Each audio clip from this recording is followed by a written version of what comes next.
Since my big videos have been doing actually rather well this year, I think I'm gonna let you all in on a rather big secret I have. I like Lucario. Yes, I know this may come as an incredible shock to some longtime viewers of my channel, but I'm a pretty big fan of the Mon. Ever since picking up Pokemon X and being given this glorious Jackal, I've been doing my best to have him on as many teams as I possibly could, even if it was a less than convenient way to really have a full party. But being a guy who likes blue, Pokemon, and creatures with mysterious supernatural powers, Lucario slowly became one of my all-time favorite characters and quickly became, well, my entire internet persona. Speaking of the internet, way back when I was first reaching out on the internet, I needed to find certain communities to get involved with. One of the first games that really came to mind was Super Smash Bros. I started the series properly with Smash 4, but really spent a lot more casual time on the game when Smash Ultimate came out.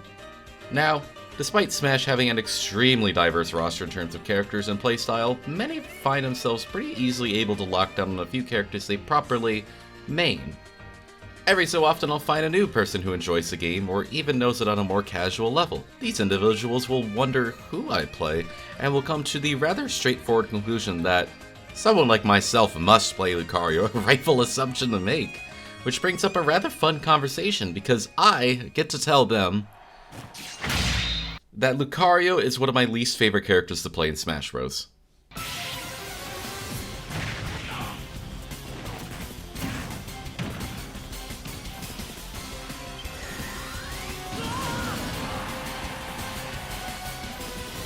Now, I really do mean this, with no exaggeration. Lucario is genuinely a character I really don't enjoy playing in Smash at all. I'm rather chill with the majority of the Smash Ultimate roster as well, so having him all the way at the bottom with these bozos makes it sting all the more. I stress again that I am a rather more casual player when it comes to Smash Bros. And even not when I find myself in a more competitive environment, I prefer to focus more on read-based gameplay and hitting singular big hits rather than watching what is essentially Oppenheimer. As we look higher upon the roster, we find characters that fit a lot firmer with that sort of design. Maybe some small combo games here and there, but they all have a few really big fun moves that I just like to fuck around with. With such, we see the main three that I've played throughout the entirety of Smash Ultimate's lifespan, which released back in 2018, good lord. Ridley was the first out of the trio, the character I first locked onto when I was really trying to figure out who I enjoyed when the game first came out back then. Ridley has just about everything I wanted out of a character. Decent recovery, a hilarious command grab, and a move that shows my exact pain in not enjoying Lucario in this game. You can certainly tell that I fell in love with this character seeing my old Smash clips where I made some of the most insane choices of my entire life. But eventually, the shiny new toys came out as a DLC. And while most of the DLC cast didn't really appeal to me that much, there was one in particular that fit with my incredibly stupid decision making. Hero is a rather fascinating character who relies a lot on resource management and knowing a lot about how the character works. He can provide a very in-depth technical display of skill and can truly be one of the most interesting characters in the game to watch. Along with this, Hero is one of the dumbest characters in the game with the most enjoyable buttons to push, and he can also get critical hits. So despite having a high-level playstyle that can be equivalent to some of my least enjoyable characters, he finds his way straight at the top of this list. Speaking of dumb shit, Ganondorf is a character I enjoyed from Smash 4 as well, and is rather iconic for being the big button hitter of the franchise.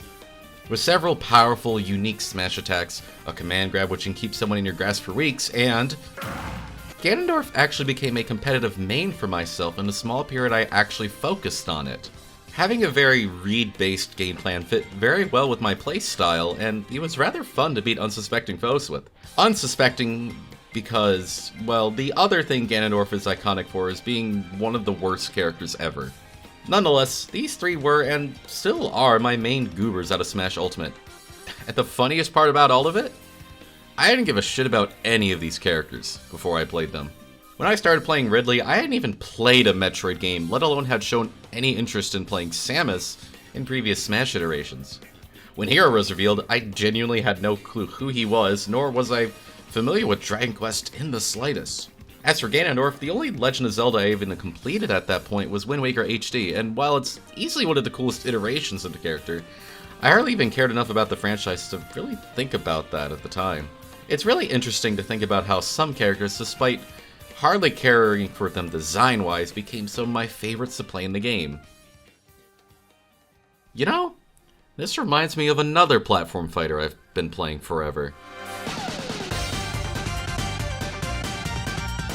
Enter Rivals of Aether. God, I wish. Another platform fighter not too dissimilar from Smash Bros., taking plenty of inspiration from the coveted Melee child. Once again, this game has a rather firm competitive scene, but I was much more invested in casually playing with friends and doing whatever the fuck this was in Abyss mode. But as with every fighting game I've picked up, there's always a character or several that stick with me as my main characters. Despite playing this game since just about its release date in 2017, Jesus fucking Christ, how do I keep getting older? The character I play the most is actually one of the newest additions, the Amethyst Fist, Olympia. The most notable part of Olympia is, of course, that she's ugly as shit. I mean, I don't think her overall design is horrible, but especially compared to some of the other batshit insanity we have with the other workshop characters, having a character that looks just kind of like your generic fighting game character really doesn't make me fall in love with her looks. But unfortunately, she has buttons. For a game is focused on technical skill and combos, there are not a ton of fun, silly, stupid, dumbass buttons to hit against your friends. There are certainly a few, but with Olympia, I'm essentially given a whole-ass video game worth of those buttons. A projectile that can ensnare opponents and just honestly feels fun to chuck out. A counter move with armor and even some dash properties. A forward smash that sends you to another continent and is just about as large as one. And a down smash that can cover almost the entire stage. And best of all, a punch. I know, very unique compared to her other moves, but with how far, fast, and dumb this move can be, it's a very enjoyable button to press. It gets even better knowing that you could jump cancel it while inside one of your gem barriers, which of course means I'm going to ensure someone gets an expressway trip to the blast zone. Usually me. But alas, I just hadn't quite found a character who was just depressing to play, so I hadn't really found my true main. Which is why when Rivals of Aether 2 came out, I instantly fell in love with the Molten Emperor, Loxodont.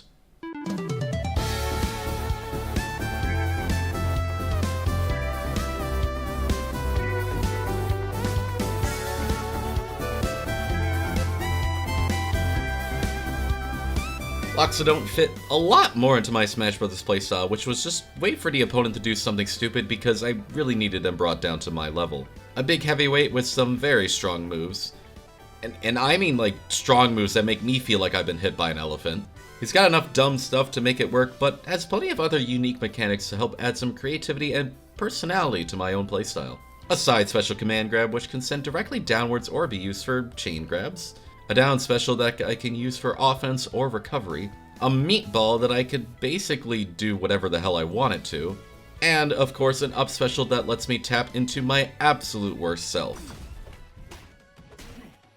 But, most importantly, he has a trait that none of the other cast members have really had. The developers fucking hate him.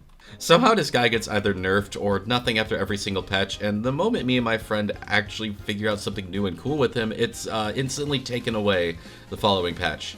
Now, again, I'm not too into the competitive scene, so I'm sure this elephant is absolutely dominating the competitive scene. And certainly no other character has any chance whatsoever. The point is, I certainly enjoy Olympia and Rivals 1, I really do.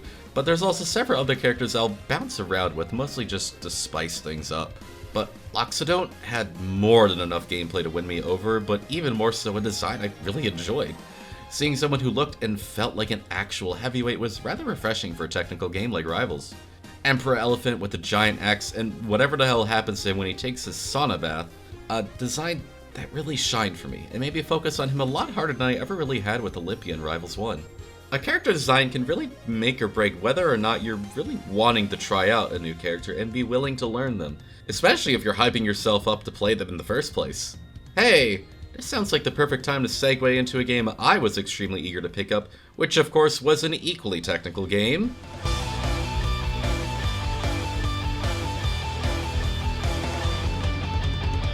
As some of you may know, one of my all-time favorite games is Hyrule Warriors Age of Calamity.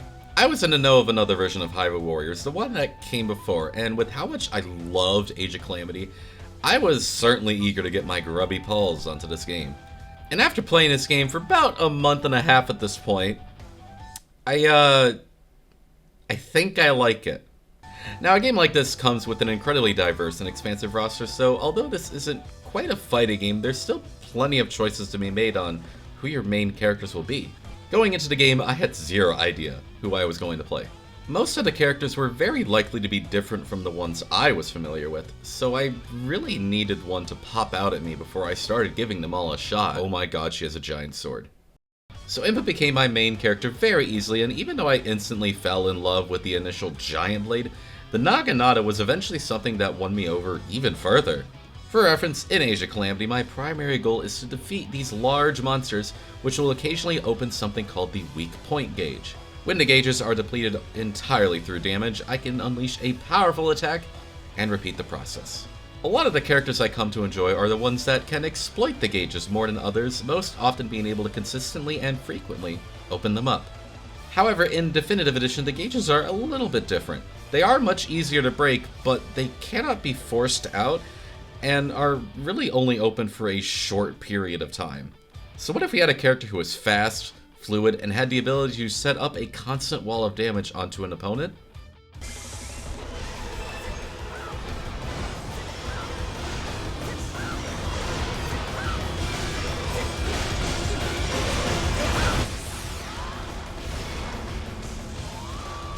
You get my beloved.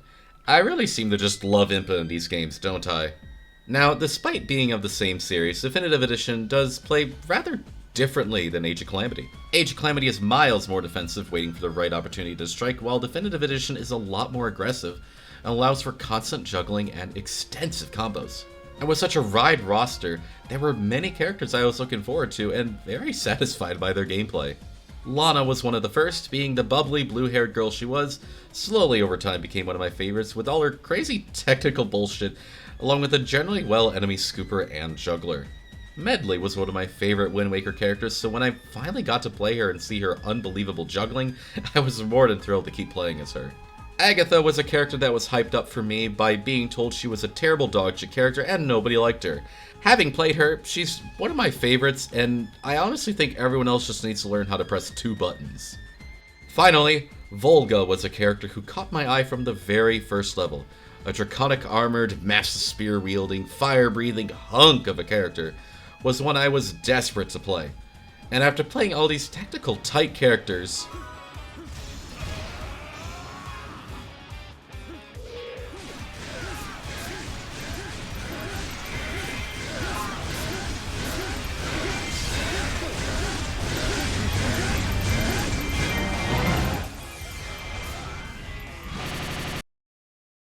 it was pretty refreshing to hit buttons again.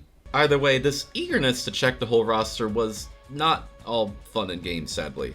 There were several characters that I was rather interested in playing, or throughout the game really enjoyed their design and animations, but just playing them was not the best. I absolutely adore how Minna is depicted in this game, with some of the most charming and smug animations in the game. Unfortunately, she's also the character who probably contradicts the game design most in this game, so fuck me, I guess. Zant, despite being in his batshit insane form the entire time, is a character I've reluctantly learned how to play, but I'm gonna be honest, I really don't want to. And yet, on the other end of the spectrum, we had characters I didn't even care about until playing them. I'm a rather big fan of the Zoras in Age of Calamity, but Ruta wasn't exactly the most compelling design out of the roster for me, but she gets to attack essentially the entire map whenever she wants, so I have a lot of fun with her. Young Link was also a weird case where I didn't really enjoy playing him off the bat and was really the least appealing out of the 3 Links to play as, but once I figured out his gimmick, he became even more of a button pusher than Volga. Sometimes. I guess the point I'm trying to make here is there's tons of games out there with incredibly diverse rosters. And despite the whole wide rosters some games have, some of us find ourselves sticking with the same few characters. Most of the time it's straight up just through the outward design of a character that appeals. Liking how they look or act is more than enough of a justifiable way to play a character. Don't get me wrong, I've certainly been on that road myself. But sometimes you might find your dream character in your favorite game is actually one you might not even suspect. Although the character might look bland, simple, or just not your vibe, you might end up enjoying their playstyle a lot more than you would have expected, and through that, enjoying the game even more. At the end of the day, the lesson is, don't be afraid to try new things. At the absolute worst, you can never touch the character again and go back to pushing the same 2 buttons you enjoy. But, at absolute best, you'll find yourself with a character to love and cherish forever.